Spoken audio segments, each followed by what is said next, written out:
Hello, basketball people, we have news. Let's go to more news about the Golden State Warriors. I ask you to give a thumbs up and subscribe to my channel, as I am a Warriors fan. The Warriors management has already confirmed that Jonathan Kuminga will be traded, and the Sacramento Kings are interested in the player. A trade for the excellent defender Keegan Murray would be very welcome to the Warriors.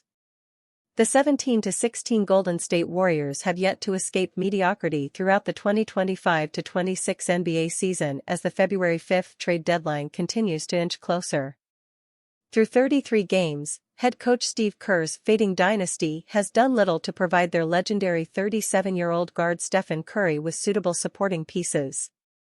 However, a recent trade concept put forth by Dallas Hoops Journal's Jake Rogers suggests that a move to finally end the Jonathan Kuminga trade saga could land the franchise a desperately needed interior force and familiar face from the Dallas Mavericks.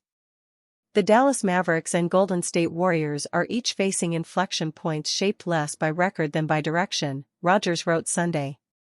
That divergence creates the foundation for a conceptually clean trade proposal. A win-now center and veteran shooter returning to Golden State, while Dallas takes on a younger upside wing and a controllable shooting contract. The framework would reunite Klay Thompson with the Warriors and send Jonathan Kuminga to Dallas at a moment when his relationship with Golden State appears increasingly strained. Sure, Kuminga netting the Warriors both Klay Thompson and Daniel Gafford is an unlikely event, but the youth for experience premise still stands. In Rogers' hypothetical, Golden State would ship Kuminga to the Mavericks along with Buddy Hield to pair with star rookie wing Cooper Flagg, landing two proven pieces with NBA Finals DNA in the process. As a result, Curry would once again share the floor with his longtime backcourt running mate and receive a chance to develop chemistry with a dominant lob threat. Golden State's 2017 Defensive Player of the Year Draymond Green would also be supplied with a true shot-blocking center to round out their frontcourt in an effort to improve the team's defensive productivity around the basket. In 31 appearances for Dallas this season, the five-time All-Star Thompson has contributed just 11.2 points and 2.5 rebounds paired with a career-low 35.4% three-point shooting clip on 7.7 attempts. As for Gafford, the explosive two-way big man has averaged 8.2 points, 6.0 rebounds, and 1.5 blocks while knocking down 63.2% of his looks from the field. Though it appears to be a worthwhile move for both practical and sentimental reasons for the Warriors, a bigger fish on the trade market could likely draw the attention of their general manager Mike Dunleavy away from Dallas. Warriors' stance on Jonathan Kuminga is crystal clear after latest gut punchers. It's becoming fairly clear that the Golden State Warriors are sitting Jonathan Kuminga until an inevitable trade in the coming weeks, with the young forward once again left out of a deep rotation against the Brooklyn Nets at Barclays Center on Monday.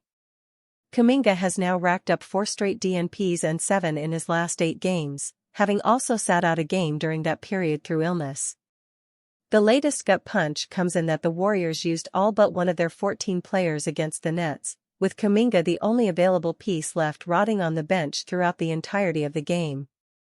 Warriors are sitting Jonathan Kuminga until inevitable trade takes place. If Kuminga was going to see opportunity again before he becomes trade eligible on January 15, you might have expected it to come against the Toronto Raptors and/or Nets too long, athletic teams where the 23-year-old skill set might have been useful.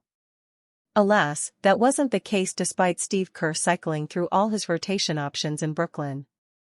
Fellow young forward Guy Santos was the first man off the bench after 2 straight DNPs, while two-way contracted guard Pat Spencer also saw minutes for the first time in 3 games. Even Buddy Hield saw over 10 minutes after the expectation that he'd be out of the rotation with DeAnthony Melton back in the fold. Any hope of Kuminga getting back into the rotation and working his way out of a trade scenario has seemingly been extinguished, with NBA insider Mark Stein reporting on Sunday that the Warriors are exploring the best possible deal. The Warriors are known to be determined to find the best possible trade headlined by Jonathan Kuminga and his $22.5 million salary, with a $24.3 million team option next season, once the out-of-favor swingman becomes trade eligible on January 15, Stein wrote. Perhaps Golden State already have a deal lined up and that's why Kuminga is being left out of the rotation? That's probably unlikely, but we are nevertheless getting to the point where playing him comes with risk in case of an injury that subsequently impacts a potential trade. After a strong open to the season where he started the first 12 games, Kuminga has only appeared in 5 games and played less than 90 total minutes since he returned late last month from a 7-game absence due to a frustrating and untimely knee injury. Warriors tabbed as landing spot for 21 ppg elite breakout star.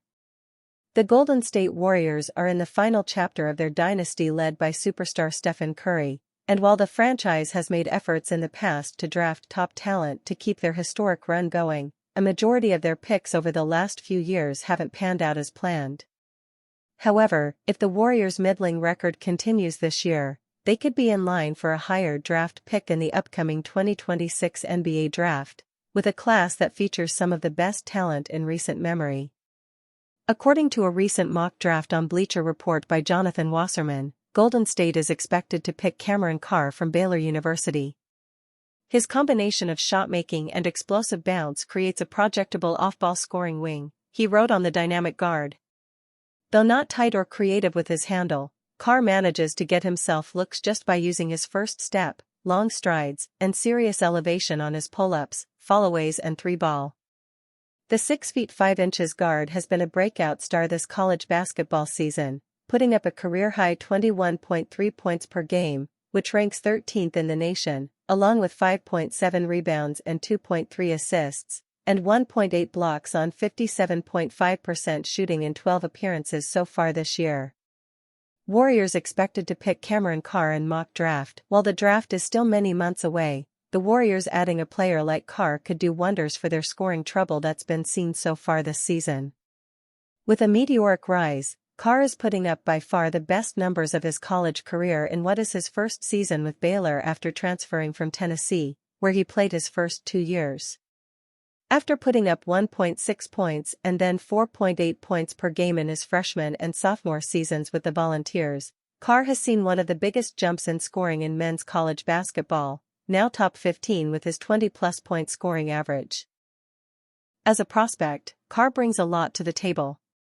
He is an explosive athlete, and as seen with his high rebounding and block averages as a guard, he's a disruptor on both sides of the ball.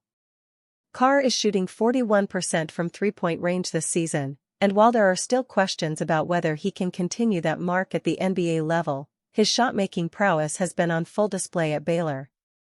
Cameron Carr is a long, athletic guard with a smooth shooting stroke and intriguing upside as a perimeter scorer, NBA draft analyst Matt Babcock wrote on the guard. With his combination of length, vertical pop, and high-level confidence, he has already shown the ability to play on the wing and operate as a shot-making threat in Baylor's system. Carr was ranked as the 20th best draft prospect in a recent article by ESPN. While his passing will likely need to see some improvement in the professional ranks, he has proven to have a ton of potential that the Warriors can mold if they choose to draft him. Steph Curry continues to dominate, moves up all-time scoring list. At the same time that the Warriors could already be planning their 2026 NBA draft, Curry continues to put in all-NBA level performances for the team. It hasn't necessarily contributed to winning, as seen with their 17-16 record, but the 37-year-old has been playing at a similar level to his MVP seasons a decade ago.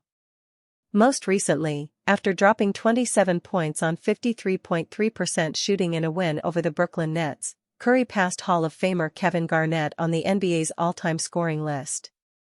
The shooter has now scored the 21st most points in league history, closely trailing John Havlicek, Paul Pierce, Tim Duncan, and Russell Westbrook. Along with LeBron James, Kevin Durant, James Harden, and Westbrook, Curry is the only other active player to score at least 26,000 career points. However, DeMar DeRozan is close behind, and could very likely join that group this season. Curry's 28.8 points per game this season puts him as having the highest scoring average for a player at least 37 years old.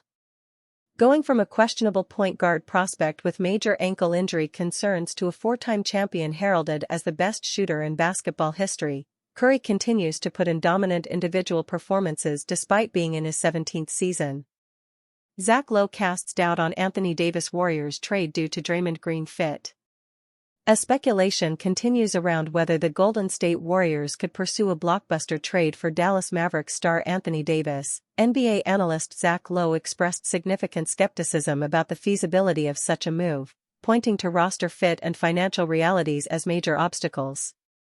On the latest episode of The Zach Lowe Show, Lowe explained why he remains unconvinced that a Davis to Warriors trade makes basketball sense, particularly alongside Draymond Green.